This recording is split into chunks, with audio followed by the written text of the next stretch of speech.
Fellow writers have lauded Eusebius McKaiser's contribution to making sure South African writers find the right spaces on bookshelves. Journalist and author Joanne Joseph paying tribute to McKaiser today at a memorial service that was held in Johannesburg. He died suddenly last week at the age of 45.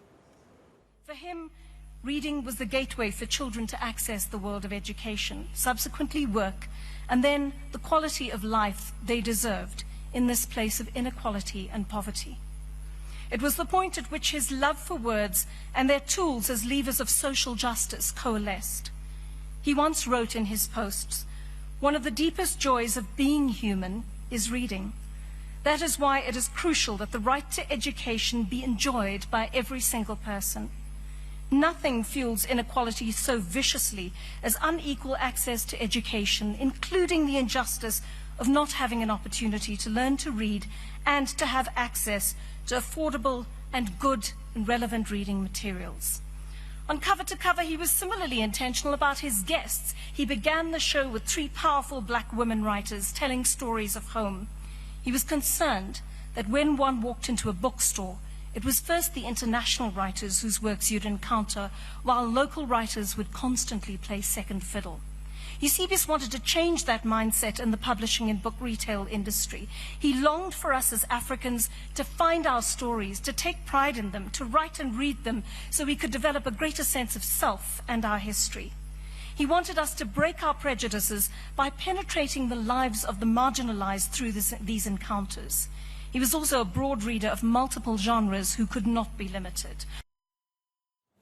For her part, Ridi Tlhabi has told the mourners of the illness that eventually took her friend Eusebius.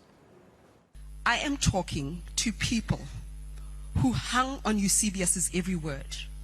Those Uber drivers, those here amongst us who listened to Eusebius's take on issues before we formulated our own positions. Those people who were hesitant and scared because we are allowed to be scared. Those people who thought, I want to take the vaccine, but I'm scared. And they listened to Eusebius and they saw him take the jab and they went out to get it. I'm talking to you because you may be feeling a little tender this afternoon. Eusebius was diagnosed with epilepsy in 2008. 2008. When we say he died suddenly, there's a context. It means he was fine that morning. He went about his business. He was tweeting, he was talking, he was working. That event that has created this tectonic shifts in our lives, that was sudden. But he has been living with epilepsy since 2008. There were moments of hospitalization that he didn't share. Nduduzo stepped up to the plate and just handled it all with so much grace and generosity. But Eusebius too, he was stoic in those moments. He took them all with equanimity. Just because he didn't tweet, I'm in hospital, just because he didn't tweet about it doesn't mean it didn't happen. It's important you know this. He bore this illness with courage and fortitude, but he kept it away from you because he wanted you to treat him as an equal, to come to him with all that robust energy and engage him without feeling sorry for him.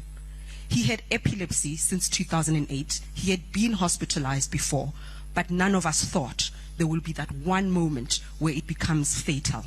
It wasn't the vaccine. So take heart, take courage, and face life with grace and dignity.